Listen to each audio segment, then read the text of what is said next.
أعوذ بالله من الشيطان الرجيم. بسم الله الرحمن الرحيم. سورة فاتحة الكتاب مكية وهي 7 آيات. بسم الله الرحمن الرحيم. الحمد لله رب العالمين الرحمن الرحيم ملك يوم الدين إياك نعبد وإياك نستعين اهدنا الصراط المستقيم صراط الذين أنعمت عليهم غير المغضوب عليهم ولا الضالين آمين. سورة البقرة مدنية وهي 285 آية. بسم الله الرحمن الرحيم. ألف لام ميم. ذلك الكتاب لا ريب فيه هدى للمتقين الذين يؤمنون بالغيب ويقيمون الصلاة ومما رزقناهم ينفقون والذين يؤمنون بما أنزل إليك وما أنزل من قبلك وبالآخرة هم يوقنون أولئك على هدى من ربهم وأولئك هم المفلحون. أولئك على هدى من ربهم وأولئك هم المفلحون. أولئك على هدى من ربهم وأولئك هم المفلحون. صدق الله العظيم. أعوذ بالله من الشيطان الرجيم. بسم الله الرحمن الرحيم.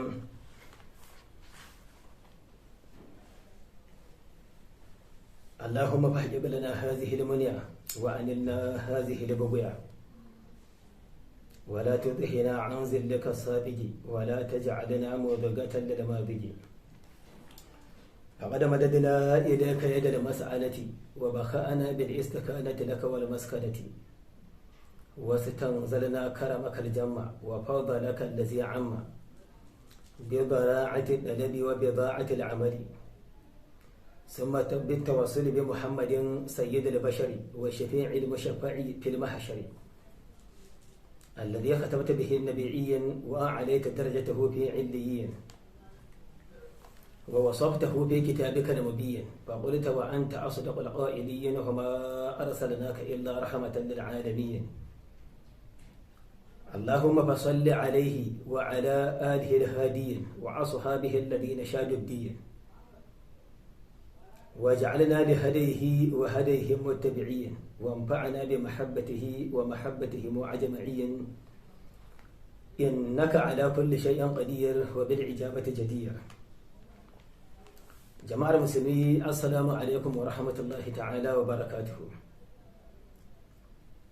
Gashi mun samu jinkiri na fara karatu na tafsiri da muka ce za mu yi da zuwan azumin nan Allah ya yarda. To ba komai na Allah ne, dama mutum mu muke da niyyar yi kuma amma zartarwar da yin sai lokacin da ubangiji subhanahu wa ta'ala ya so ya yi. Domin daman ba komai ne mutum zai niyyar yi kuma ya yi ba. Dama ana cewa kuna taku Allah na tasa, kuma na Allah shine gaskiya, shine tabbas. Za mu fara karatu yau 26 ga watan uku, ya azumi 26 ko da 28 ko 28 ga watan uku na shekara ta 2023. Yau azumi muna azumi na 6 kaga azumi zai yi daɗin lissafi tun da daman tara aka fara kowa da kowa. to alhamdulillah shi ma wannan godiya ce ta ubangiji na haɗin kai na musulmi bi iznillahi. Allah ya ɗorar da abin har abadan abada. Za mu fara karatu na tafsiri kamar yadda nake faɗa a cikin karatuttukanmu na su ishiriniya da su buguya da zuhudu da dai makamantansu, kamar kuma karatun nahau da muke yi. To muna dai sa rai da 'yan uwa almajirai 'yan uwanmu ma'abota alƙur'ani su dinga mai da hankali wajen saurara, saboda in Allah ya yarda za a samu ƙaruwa a cikin lamarin. Dan za mu dinga ɗan shiga cikin abubuwan dai da muka san watakila yana ba mu wahala ta wajen haddata alƙur'ani, karanta shi, haddace shi, rubuta shi. Dan abin da Allah ya sanar da mu bai hutare cikin cokali ba, amma dai an ce daman gurgun jaki baya daukan kayan amale, kuma kowa yakan yi gwaninta ne da dan abin da Allah ya hore masa. To alhamdulillah za mu yi bakin kokarin mu fara wannan karatu in Allah ya yarda. Wannan karatu yana zuwa muku ne daga nan tsangayar Bolori, tsangayar Kwano, Maiduguri, Borno State, tsangayar marigayi Alhaji Mallawan ko kuma ni Mallawan Zubairu Sani Munjibar, wanda ni ɗansa nake gabatar da fassara, kuma babban malamin mu shi ma Malam Mahmuda zai ci gaba da jan baki in Allah ya yarda. Ubangiji Allah ya dafa mana 100%. Za mu shiga karatu kai tsayen Allah ya yarda. Ga masu sauraron mu a su YouTube da Facebook da shauransu da makamantansu, TikTok da makamantansu, duk mai tambaya ko wani abu sai ya dinga turowa a rubuce. Tambayar da ta dace a bada amsa sai a bayar, wacce bata dace ba ko ta izgili ko makamancin haka sai mu rabu da mutum da izgilinsa. A'udhu billahi minash shaitanir rajim. A'udhu kalmar ita ce ina neman tsari billahi da Allah, ma'ana Allah ka tsare ni, minash shaitani daga shaitan, arrajim abin jefewa ko abin nisantawa daga rahamar ubangiji. Ma'anar a'udhu billahi minash shaitanir rajim addu'a ce ta neman me, ta neman isti'aza. Al-isti'aza shine al-istijara, neman tsari, neman dauki ga ubangiji ya mana tsari ga sharri na shaitan. Ai astajiru billahi, ina neman tsari ko gudun ko taimako ga ubangiji, duna gairihi ba waninsa ba, shi a karan kansa shi nake neman tsari gare shi, min sa'ir khalqihi daga sauran halittarsa, mina shaitani na daga shaitan, an ya birrani fi dini dan kar ya cutar da ni a addini na, aw ya suddani ko kar ya tare ni ya kange ni ana haƙƙin gaburan gaskiya wacce yalzumuni da rabbi, wanda ta lazamta a kaina, wanda ubangiji subhanahu wata'ala ya lazamta mini bin gaskiya. A luga a'uzu, in an ce a'uzu ana nufin wato ko ina nema, kai mai magana kenan. Idan muka ɗauki anaitu, a'uzu, na'uzu, ya'uzu, ta'uzu. In ka ce a'uzu ina neman tsari, na'uzu muna neman tsari, ya'uzu yana neman tsari, ta'uzu kana neman tsari. Kalma ce ta lamirin masu magana ko mai magana. Wa shaitan fil kalamil arabi, a cikin harshe na larabci in aka ce shaitan ana nufin kullu mutamarridin min aljinni wal insi wad dawabi wa kulli shay'in, dukkanin mai tsaurin kai, mai ƙetare iyaka, mai aikata ba daidai din ba na ubangiji da kuma cikin al'umma.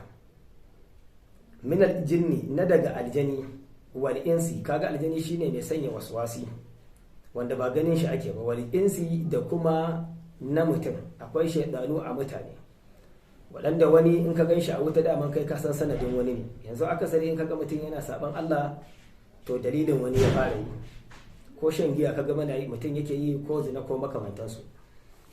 A duk sanda kaga mutum yana wani sabo to karka raba ɗaya biyu, da shaidanin aljanu da na mutum da makamantansu suka ba da gudunmawa ya shiga wannan abin. wa dawabi da sauran dukkanin halittu da suke taka ƙasa. Duk da cewa shi kansa ins ai dabbu ne, domin dukkanin abin da ya zama ya dubbu alal aradi yana taka bayan ƙasa yana rarrafe, to shi ma dabba ne. Duk da cewa yanzu in ka ce wa mutum dabba sai a kama rigima, sai ce ka zage shi a Hausa kenan. Wa kulli shay'in da ma dukkanin kowanne abu in aka samu kangararre a ciki, to sunan wannan abin shaidan. Wa kazalika qala rabbuna jalla sana'uhu, hakanan ne ubangijinmu wanda yabansa ya ɗaukaka ya faɗa a ƙur'ani, ya ce wa kazalika ja'alna li kulli nabiyyin, hakanan ne muka sanya aduwan maƙiyi li kulli nabiyyin ga dukkanin annabi, na me na shayaɗin al'insu wal jin, na daga shaidanan mutane da aljanu. Yuhi ba'dhum ila ba'dhin zukhrufal qawli ghurura, suna sanya waswasi ga sashin su zuwa shashi.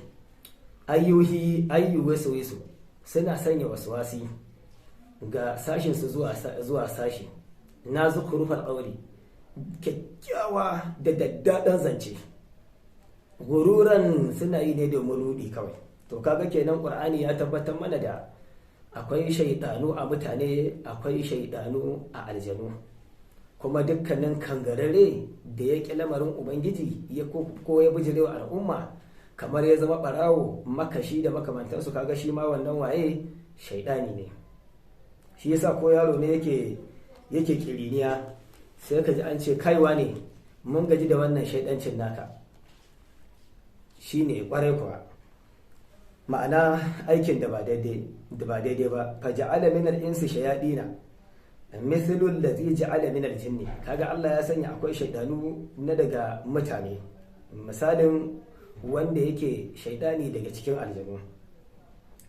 Wa qala Umar bin al-Khattab rahmatullahi alayhi, Umar dan Khattab radiyallahu anhu yana fada, wa rakewa birzauna, wata rana sai ya hau kan birzaunan, irin babbar taguwan nan ko doki mai babbar halitta ne. Duk dabba mai babbar halitta ana kiranta birzauna.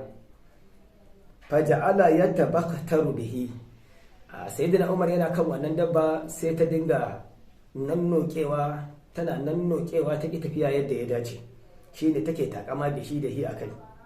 Faja'ala yadribu bihi fala yazdadu illa tabakturan, aiko a sayyidina Umar kawai sai ya fara dukan wannan dabba cewa ta bi yadda ake so, amma fala yazdad, wannan dabba bai dada komai ba illa tabakturan, sai wannan nan nokewa ko takama. Fa nazala anhu, sayyidina Umar radiyallahu anhu sai ya sauka daga kan wannan dabba wa qala, yace ma hamaltumuni illa ala shaytanin, ba ku dora ni akan komai ba sai kan shaytan. To kaga nan a nan hujja ta tabbata cewa dukkan abin da yake ba daidai bai da takaddaranci to shaidani ne, tunda sayyidina Umar ya kira wannan dabba shaytan. Saboda me? Saboda ta ƙi yin abu daidai, kuma an ta duka ta ƙi yin biyayya. To shine can ya ce kullu mutamarridin, dukkanin mai tsaurin kai, mai tsaurin ido, mai ƙetare iyaka, mai taurin kai, to shaidan kenan. Ma nazalat anhu hatta an karar nafsi, ban sauka da kan wannan ba har sai da na musawa kaina da kaina ko na manta kaina. Wa inna ma sumiyal matamarrid min kulli shay'in shaytanan, kadai an sanya sunan dukkanin mai kaitare iyaka mai taurin kai da sunan shaytan ne, min kulli shay'in na dukkanin komai. limafaraqati akhlaqihi wa af'alihi akhlaq sa'ir min jinsihi in sa'ir jinsihi wa af'alihi, saboda ne? Saboda rabuwar ɗabi'unsa, wa af'alihi da ayyukansa. Ɗabi'unsa da ayyukansa sun saba ga sauran al'umma na mutanensa. Kaga yanzu duk mashayin giya, mazinaci, mai luwaɗi, mai kisa, mai cin zali, mai cin abin mutane, barawo, kaga ya saba daga ɗabi'un sauran al'umma, ya zama daban. Ayyukansa ba sun saba da na al'umma. Wa ba'udahu min alkhairi, kuma wannan ayyukan sun nisanta shi daga aikata alkhairi, tunda shi sharri yake aikatawa. Qad ila aka ce innahu akaza an riki wannan magana ne kaulal qa'ili daga zancen mai magana. Shadda na tudari min darika, sai ya ce a gidana ai ya nisanta da gidanka, shine wato nisantawa daga rahamar ubangiji in yuridu zalika ana nufi ga wannan ba'udat ai ya nisanta. wa min zalika qawli nabiga bani zubyan, nabiga dan bani zubyan shine aka samu wannan magana a cikin baitocinsa, wanda daman su shu'ara'ul jahiliya ana kafa hujjoji ga fassara ga maganganunsu saboda su tsagwaran larabcin suke furtawa, kuma ba laifi ba ne, domin ko a yanzu in kana hausa in dai kana bibiya za ka ji maganganu ga mawaƙa irin su Shata da makamantansu, za ka ji hausa tsagwaranta irin su ɗan anace da makamantansu. Akwai baiti da ya zo ya ce na'attu bi sa'adin anki nawa shahudu shidunin fa banad wal fa'adu bi harahinu, wai na'attu nasi na nisanta daga sa'ad mace ce wanda ne nufi gare ki nawa shidunin nisanta mai nisantawa, shine nawa in ma nisanta ne, shidunin mafi nisa. Fabanat wal fa'adu biha rahinu, sai ta nisanta, wal fa'adu alhali zuciya rahinu ta zama jingina biha gare ta. Duk dai kafa hujja akan cewa shaɗantu ko shidunu ko shaɗa to yana nufin nisanta. Ƙala ayyuma shaɗinun da annahu min shaɗana ya shidunu, yayin shi ya fito ne daga shaɗana ya shidunu fa huwa shaɗinu. To kaga ta shaidanar waladu, misali yaro yana kiriniya yana shaidanci, ai kama bi amali shaidani, yana ayyuka na shaidan, ayyukan da ba su ne na daidai da yake yi ba. Wa ta'wilur rajim shi kuma fassara ta ma'ana ta rajim, al-mal'unul mashtur, ana in an ce rajim ana nufin al-mal'unu abin la'anta, al-mashtuum abin tsinewa ko zagi, abin tsinewa kuma abin zagi.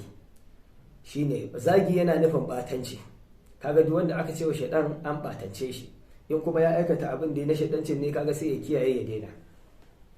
Wa kullu mashtuum, dukkanin abin zagi bi qawli radiyin, ga zance na wulakantawa, aw sabbin ko kuma zagi, fa huwa marjumun, kaga shi wannan abin jefewa ne. Jifan zai zama kala biyu, ko jifa da magana ko kuma jifa da dutse. Wasilur rajimin rama, sadarwar arrajimi shine jifa, arrama ana nufin jifan dai. Ga ƙaulin kana au bi fi'ilin, ko da zance idan ka tsanci mutum ko ka tsine masa kaga ka jefe shi da magana kenan, ana faɗa ma da Hausa, ya jefe shi da magana, yana jifansa da maganganu marasa daɗi, ma'ana yana tsine masa ko yana faɗin, yana la'antarsa ko kuma yana faɗin abubuwa marasa daɗi a kansa. Wa minar rajami bil qawli abi ibrahima li ibrahima salawatullahi alaihi, yaminar rajami yana daga cikin jifa bil qawli da zance na qawli abi ibrahim, zancen baban annabi ibrahimu salawatullahi alaihi, Allah ya ƙara aminci akan a gare shi sayyidina ibrahim, inda alqur'ani yake cewa la illam tantahi, ai idan baka hannu daga wannan wa'azi da aibata mana gunkunan mu ba, la'arjumannak, to zan tsine maka. Wasu malamai da haka suka fassara abin, wasu suka ce a'a zan jefe ka ko ko zan nisance ka, zan kore ka in nisanta ka daga ni. To duka dai ana nufin dai arrajamu yana nufin jifa da kalma ko jifa da aiki. Waƙada ya juzu an ya kuna ƙila da shaiɗanar rajiyar, to kaga hakika ya kasance ya halatta an ya kuma da kasance ƙila mutum ya ce da shaiɗani ya faɗa ga shaiɗan rajiyar jefaffe, da an Allah jalla sana'uhu, domin Allah maɗaukin sarki wanda yabonsa ya ɗaukaka ɗare da humin samawati, ya kori shaiɗan daga sammansa, da da a sammai yake har yana koyar da mala'iku. Wa rajamahu bi shahabi sawaqi, kuma ya jefe shi bi shahabi da taurari, yasa jefe taurari suka dinga jifansa, masu tsananin hasken nan shaida suka dinga jifansu min kulli shaytanin abinan saqib din nan da ake faɗa na Qur'ani, to bi shahadis tawaqib ya jefe shi da taurari masu tsananin haske. wa qadara an ibn Abbas an rawaito daga dan Abbas anna awwala ba'da zala Jibril ala nabi sallallahu alaihi wa sallam, farkon abin da ya sauka mala'ikan Jibrilu alaihi salam ya saukar ga annabi sallallahu alaihi wa sallam, allabahul isti'aza, farko kenan sai ya saukar mai da me da tsari, ayar tsari ita ce a'udhu billahi. shi da sai ce haddathana Abu Quraib قال حدثنا عثمان بن سعيد قال حدثنا بشر بن عمار قال حدثنا أبو روح عن الضحاك عن عبد الله بن عباس قال أول ما نزل جبريل على محمد قال يا محمد استعيذ. farkon abin da Jibrilu alaihi salam ya saukar ga annabi Muhammad sallallahu alaihi wasallam shine sai ya ce da shi ya Muhammadu sallallahu alaihi wasallam ista'iz, ya ce ka nemi tsari. qala asta'izu bis sami'il alimi min ash-shaytanir rajim. manzo Allah sallallahu alaihi wasallam sai ya ce asta'izu, ina neman tsari bis sami'il alimi da taimakon as-sami'i mai ji, al-alimi masani Allah kenan, min ash-shaytani daga shaytan ar-rajim abin jefewa. sun maƙala sannan ya faɗa ƙul ka ce bismillahir rahmanir rahim, ka ce da sunan Allah nake fara, ko abda'u bi ismillah, ina farawa da sunan Allah ar-rahman mai gamammiyar rahama wanda ya ba kowa da komai, ar-rahim mai keɓaɓɓiyar rahama ga mu'minai. fa'amarahu ya umarce shi an ya ta'awwaza billahi duna khalqihi, ya nemi tsari ga Allah shi kadai, duna khalqihi koma bayan halittun Allah, kar a ya nemi tsari ga wani Allah ba Allah ba, bi ma'ana kenan. bismillahir rahmanir rahim, muna farawa da sunan Allah. ar-rahman mai gamammiyar kyauta, ar-rahim mai jin kai, mai keɓaɓɓen jin kai bil mu'minina ga mu'minai. anna Allah ta'ala zakarahu wa taqaddasat asma'uhu addaba nabiyahu muhammadan sallallahu alaihi wa sallama. Allah subhanahu wa ta'ala sunansa ya tsarkaka, zikiruhu zakarahu ya ambaci ko kuma zikiruhu ambatansa, wa taqaddasat asma'uhu kuma sunayensa sun tsarkaka. addaba ya ladabar ko ya koyawa da biyahu annabinsa annabi Muhammadu sallallahu alaihi wasallam, ya koyar da hibi ta'alimihi da saninsa da sanarwarsa, taqdima zikira asma'ihil husna, gabatar da ambato na sunayensa kyawawa, amama jami'i af'alihi, gabanin dukkanin ayyukansa, wa taqaddama ilaihi kuma ya gabatar gare shi, fi wasafihi biha cikin siffanta shi biha da su, qabala jami'i muhimmatihi, ya kafin dukkanin abubuwansa da zai aikata masu muhimmanci ko kuma dukkanin abubuwan damuwoyinsa. wa ja'ala ma addabahu bihi min zalika, kuma ya sanya abin da ya hore shi da shi na daga haka, wa allamahu ya sanar da iyahu a karan kansa, minhu li jami'i khalqihi sunnatan yastununa biha, sai ya zamo sunna ce li jami'i khalqihi da dukkanin halittarsa, minhu daga gare shi, yastununa biha da suke sunnantuwa da wannan abu da Allah ya koyar da manzon Allah sallallahu alaihi wasallam, ya zama su ma sun zama sunna ce suke binta, ma'ana sunnar ma'aiki sallallahu alaihi wasallam. wasabilan ya zama kuma tafarki yattabi'unahu alaiha suke bin sa akanta. fa bah iftitaha awaili mandiqun ko mandiquhum, awailu mandiqihim, to sai zamo suna bude farkon furicinsu, wasu dura rasailihim da kuma kirjin ko kuma farkon rasailihim wasiƙunsu, wa kutubihim da rubutunsu, wa hajatihim da sauran dukkanin bukatu, hatta aganat dalalatun ma zahara min qawli alqa'ili, har sai da ya zamo ya wadatu, hujja ta wadatar ma zahara na abin da ya bayyana min qaulil qa'ili na daga zancen mai zance. Idan ka ce bismillahi to shikenan ta gabatar, amma alama batsana min muradihi allazi huwa mahzufun, akan abin da ya buya min muradihi na daga abin da yake nufi ko ake so, allazi huwa mahzufun wanda ya zamo abin shafewa ne. Ma'anar basmala ita dai ma'ana ta basmala abtadi'u qira'ati, in ka ce bismillah kana nufin abtadi'u qira'ati mutabarrikan bi ismillahir rahmanir rahim, wato ko sai ka shafe ko ka boye abtadi'u din, abtadi'u qira'ati mutabarrakan, sai ka boye na fara karatu na da neman albarkar bi ismillah da sunan Allah ar-rahman mai rahama ar-rahim mai jin kai, mustaqilan bihi ina neman taimako da shi azza wa jalla mai girma da daukaka. Wato sai aka shafe abtadi'u qira'ati mutabarrikan, kawai da ka ce bismillah ko bismillahir rahmanir rahim to an gane cewa ka ce da ka fara ne, za ka fara aikin ka kaza ne da sunan ubangiji.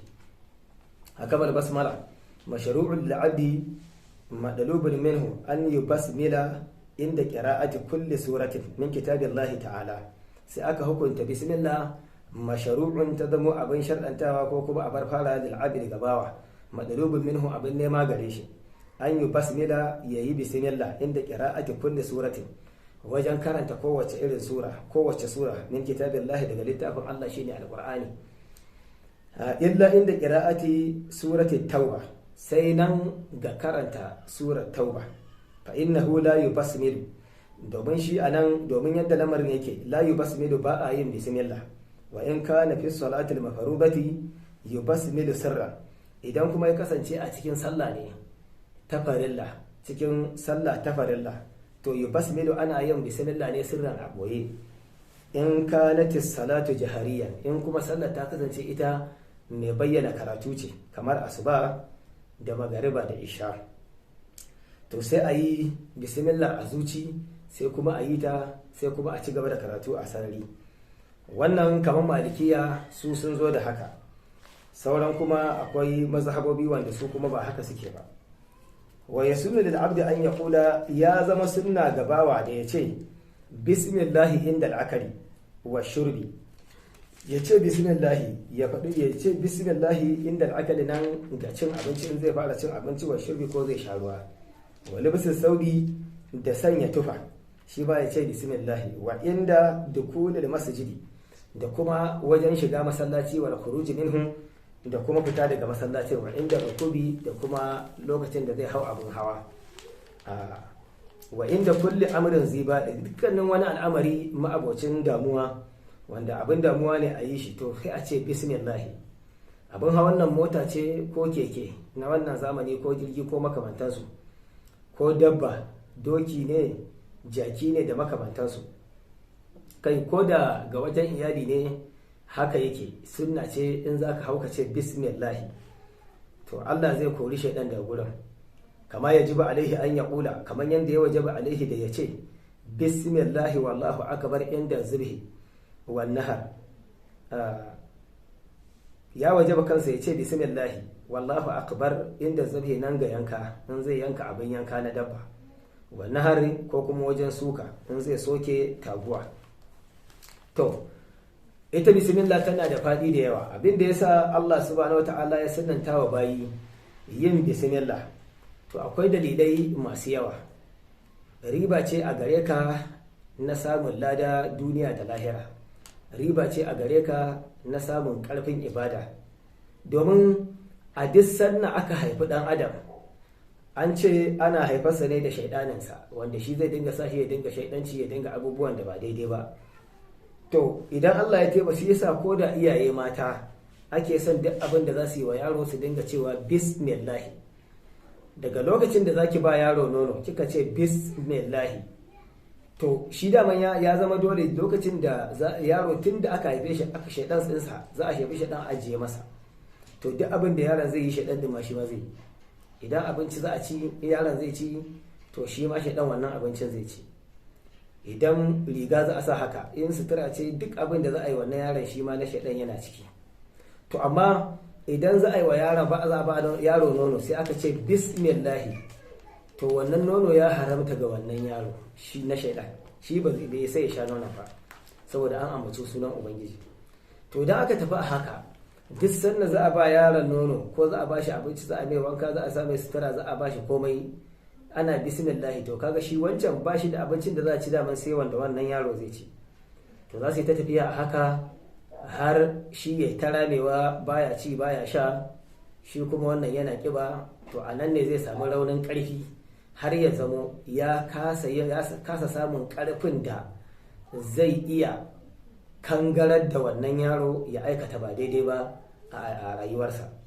to daga nan ne ma har zai kai ga ba zai iya zuwa ko ina ba, har ya raudana raunin ya yawa. to kaga amfanin bismillah yana da yawa. to ko kai babba in ka ce bismillah a cin abinci, to shaidan ka bai sai ya ci abincin ba. bismillah wajen cin abinci, to shaidan ka bai sai ya ci abincin ba.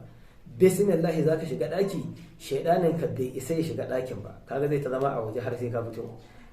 to daga karshe dai dole zai guje ka, ya kyale ka kai ta ibadar ubangiji. zance akan fassara ta ma'ana da jalla sada'uhu Allahu, sunan ubangiji Allahu. Ibn Abbas an karbo daga hadisi daga dan Abbas radiyallahu anhu kala yace Allahu zul uluhiyyati, in an ce Allahu ana nufin ma'abocin abin ibada, wa al ma'budiyyati wal ma'budiyyati kuma shine abin bautawa, ala khalqihi ajma'ina, akan mai sanya dukkanin su yi bauta, mai tilasta a yi bauta akan bayansa baki ɗayansu. Ar-Rahmanir Rahim, idan an ce Ar-Rahmanir Rahim ana nufin Ar-Rahman mai gamammiyar kyauta, ya ba mu'minai ya ba kafirai, kowa ya samu. Ar-Rahim kuma mai jin kai a keɓe ga mu'minai a lahira. sai aka karɓo an Usman bin Zafar, an karɓo hadisi daga Usman dan Zafar, qala sami'tu Armizi, yace yaji Armizi yana faɗa Ar-Rahman Ar-Rahim, qala Ar-Rahman bi jami'il khalqi, ita Ar-Rahman ana nufin Allah mai rahama ne bi jami'il khalqi ga dukkanin halittu. Ar-Rahim, in an ce Ar-Rahim qala yace bil mu'minina, ana nufin ga mu'minai. Kaga in an ce jami'il khalqi dukkanin halittu kenan, wannan magana duniya kenan. In an ce Rahim ga mu'minai ana nufin lahira kenan. to kaga in lahira ce to ta zama dole ga mu'minai, domin wanda ba mu'mini ba ai ba zai shiga aljanna ba. ita kuma aljanna ita ce rahamarsa ta lahira da mu'minai za su samu, Allah ya sa muna ciki. an ibn Sa'id al-Khudri, kuma an karbo daga Sa'id al-Khudri kada yace kada Rasulullahi sallallahu alaihi wa sallam, manzon Allah sai da aminci Allah tabbata a gare shi yace inna Isa ibn Maryam qara, Isa ibn Maryam yace Ar-Rahman rahman al-akhirati wad-dunya, an cewa Allah Ar-Rahman ana nufin mai rahama duniya da lahira, mai rahama ne a lahira da duniya. Wa Rahim rahim al-akhirah, an ce Rahim al-akhirah shi mai rahama ne na lahira kadai. Wa amma ma khassa bihi al-mu'minina, amma abin da ya kebe ne da shi ga mu'minai, fi ajilid dunya min rahmatihi, daga magagauciya duniya na daga rahamarsa, alladhi kana bihim rahima, wanda Qur'ani yace allazi lalle Allah ya kasance rahiman mai jin kai bihi ga wannan, lahum a gare su fiha a cikin ita duniya, kama qala jalla zikruhu, kaman yadda ambatansa ya daukaka Allah subhanahu wataala kenan, yace wa kana bil mu'minina rahiman a Qur'ani, yace ya kasance rahiman mai jin kai bil mu'minina ga mu'minai. Ar-Rahman allazi wasi'at rahmatuhu jami'al khalqi, shine wanda rahmarsa ta yarwaci dukkanin halitta. Ar-Rahim bil mu'minina, Rahim sai ya zamo ga mu'minai su kadai. Wa huma ismani min asma'illahi ta'ala, waɗannan abubuwa guda biyu sunaye ne daga sunayen Allah subhanahu wa ta'ala, wanda ake karanta su kuma ake samun tabarruki. Azal misali, tunda dai lokaci ne na azumi na falala, za mu iya ba da fa'ida a kai ga mutumin da yake ganin kuncin rayuwa ya dame shi, ya dan samu matsala ta kunci na rayuwa. To ita bismillahir rahmanir rahim ana yin ta 19,000, ana karanta ta 19,000 kwana 19. in Allah ya da mutum ba zai hada kwanakin nan ba, sai ya ga canji a rayuwa. Ana sadaka ga dukkanin abin da ya sawaka, amma an fi so a yi sadaka ga me? An fi so a yi sadaka ga abin da za a ci. Kwarai da gaske an fi so a yi sadaka ga abinci.